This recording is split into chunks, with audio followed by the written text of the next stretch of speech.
those students who are new to the SCAPS, they might be facing some problem regarding convergence error, regarding IV curve not coming. So today I will show it, what does they mean and how they can be overcome. So let me open the SCAPS, and in here I will just upload inbuilt file. So let me upload this one file. So now here you can see whatever, like this will be available to you if you have already downloaded SCAPS. Okay, this file will be already available to you. So now if in this simulation, in this configuration, what I will do, I'm not touching any of the parameter. I will this light, I will just give it light I have on, and then I am giving it this IV curve. I'm clicking on this IV curve and I'm giving it say up to 0.4 only. Okay, so it will V1 to V2, so it will scan for 0.0 to 0.4. Okay, 0.0 to 0.4. Okay, so this is the range I'm giving. Yeah? And in this simulation, if I just simulate it, so calculate single shot, if I just click here, so it will simulate it.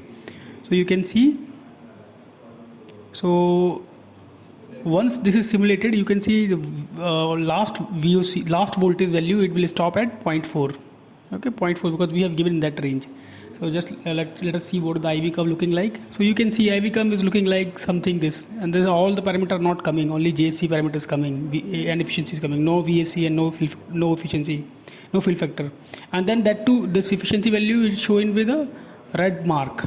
So that means this is not a complete simulation. Okay, so if either you find out this kind of red mark, that means it is not complete. Okay, and so how to overcome it? So my IV curve is not coming, my IV parameter is not coming. So how to overcome it? Or this red mark is coming, how to overcome it? Just you give it a complete range. Okay, so if I just give it a complete range, so what the range I need to give? So you select out the band gap of the observer layer. So observer layer is CDT, so our band gap of CDT is 1.5. so it is always a good practice to give the scan range up to band gap range. Okay, so because the VOC which can go at max is up to band gap. Okay, so that's why we will scan into band gap range 0 to 1.5, and if you require it, then you can give a stop after VOC. Okay, so if I just stop after VOC and then simulate it, the same curve, now you can see this will go up to 0.8. So because it is going up to 0.8, because we have given the condition that stop after VOC. So this may be its VOC limit, so it has stopped. Okay, so let us see the IV curve. So now you can see the IV curve is coming full, all the parameters coming without any red marks. Okay, so this is perfect. If I just don't give stop after VOC, then it will go up to 1.5, whatever range we have given, it will go up to that range. So 1.5 it will go. Okay, so now the IV curve is looking like, so in more positive. Okay, so that's the condition. Now in this same configuration, in the same device, if what I will do, I will just go and change one of the parameter very drastically. So I'm just putting, say I have just change the metal work function condition for 4.2. so it is very drastic condition. Okay, so earlier it was 5, now I have changed it to 4.2. okay, so this change I have made. Now if I just simulate this, if I just simulate it, and let us see what I observe. So let me give this, and let me observe what it is showing. So it is simulating out up to 0.12. Okay, so what does this mean? If I just stop it and then just simulate it, once I simulate it, it is giving me conversion failure at 0.8 volt.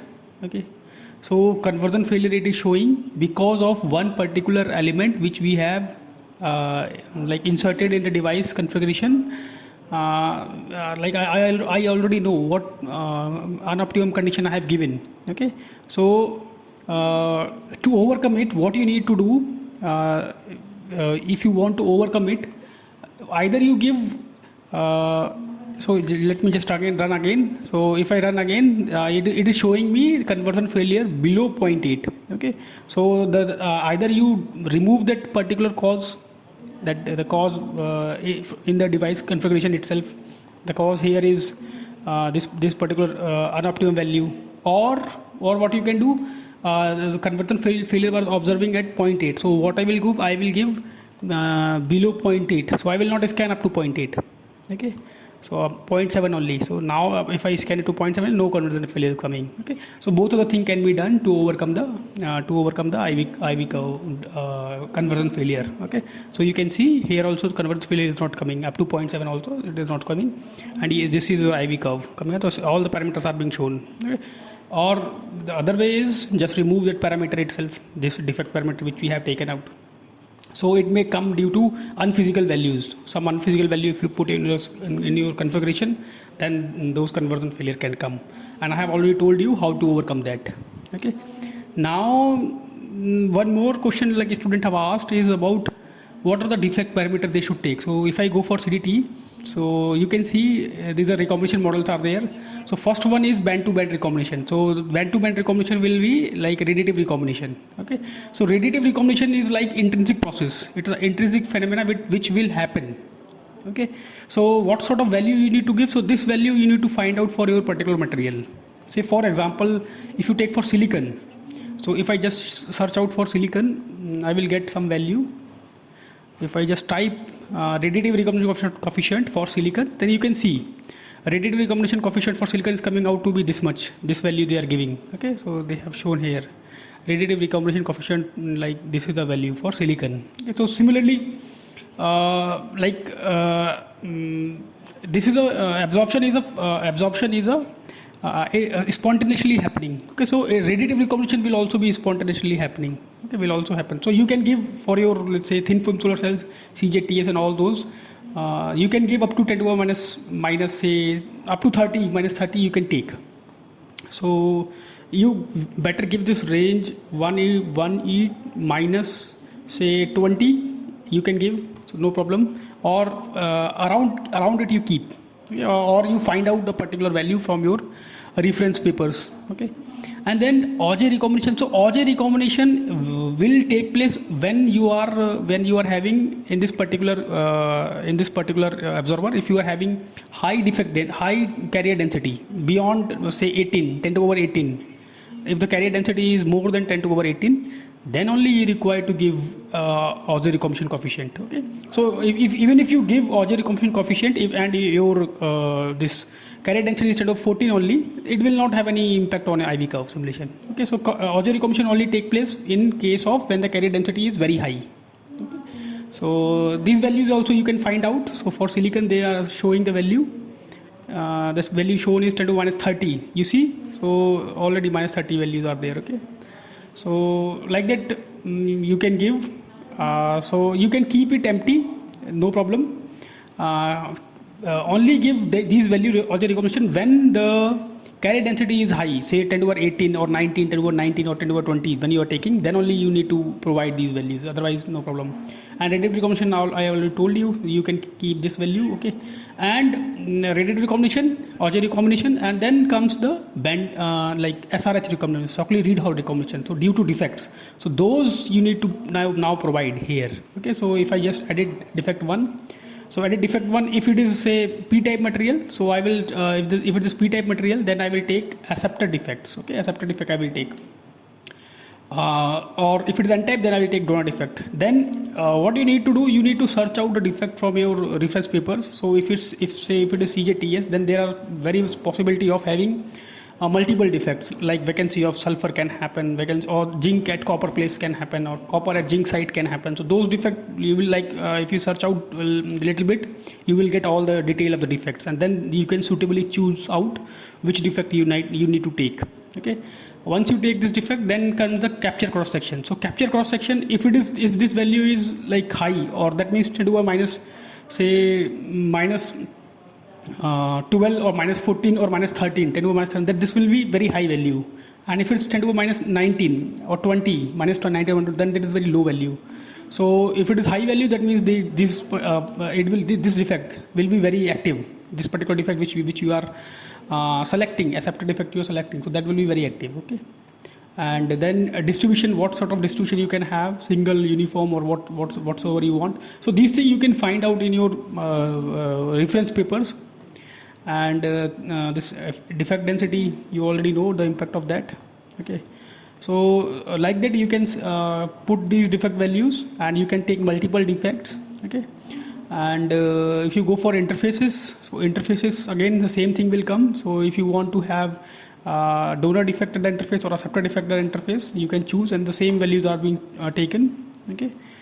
Okay, then one more defect value which is relevant here is this surface recombination velocity, SRV values. Okay, so again these can be found from your papers. So if for silicon, these value will be listed here, surface recombination velocities. You can find out. So somewhere here in this paper they have given surface recombination velocity. Okay, so those values you can find out. And then yeah, so this is all about defects. And some people have also asked about what sort of absorption coefficient they should take. So absorption coefficient, what you can do, say for CDT I am taking, I don't have the absorption file, so what I will do, I will search out what the absorption coefficient for CDT. So it comes out to be 10 to the power 4. Okay, 10 to the power 4. That's the value which is coming out for absorption coefficient. So directly I can just put this value, and absorption coefficient I can just put this value directly, a constant value I can put. Okay, but if you want to have exact simulation, then what you need to do, you need to have absorption coefficient value from your literature. So what you do then, in that case you just click from file, and then you select the file. And so CDT absorption coefficient file is already there, so we can take it out directly, select it, so it will not directly take it. And in case if you say for some new material, say for some new material it is there, say CJTS, and the file is not there, in the inbuilt file is not there, then what you need to do, you just find out some paper, okay, where this file is already given, where this value is already given to you. Say you can see, search out the absorption coefficient or UV visible data of CJTS or that particular material, and then you need to go to what sort of spectrum and what sort of its absorption coefficient is there. So I will just show you how to do that. How to just do that, I will just show you. I will just open the SCAPS software, and I will open the absorption file. So basically you can do this kind of inbuilt file for all of the, so say for example 3TS I am taking. Let me just open it. So once you just open it, you will find out the spectrum response. So for this particular wavelength, this is the absorption coefficient. For this particular wavelength, this is the absorption coefficient. Okay, so like that it is for complete wavelength. They are from 520 nanometer onwards, they are giving out the absorption coefficient here. Okay, so this in this way you can also prepare. Okay, so you will just find out the UV data, and then at this particular wavelength what is the absorption coefficient, at this particular wavelength what is the absorption coefficient. Like that you just edit it and save it as, and just file and save it as that particular material. So say for CJTS, so you just save it as CJTS, and then you can call this file into your simulations. Okay, so that's what the thing. And any other doubt if you have, you please ask. I will try to solve it out. Okay, thanks for listening.